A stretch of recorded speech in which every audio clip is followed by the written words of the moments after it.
यार ये चिराग शासन आपने बहुत ही गलत किया, बहुत ही गंदा एक्सपीरियंस है मेरा 10 साल बाद यहाँ की बेटी को किस तरह से संभालती, बहुत गलत किया। इसका न्याय था वाली माँ करेगी, मैं बोल के जाने मंच। Thank you.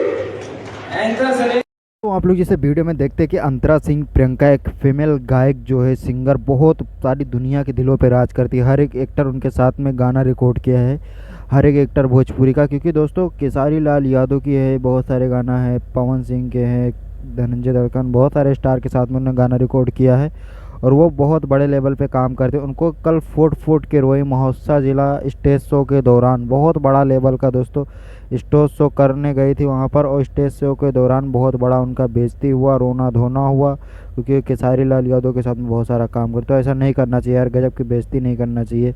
और अखिलेश बाबा लिख रहे हैं अभी, अपने उन्हें सपोर्ट किया, जो सिंगर की इज्जत ना करे उसको इज्जत नहीं देना चाहिए। तब तक जय हिंद दोस्तों। आप लोग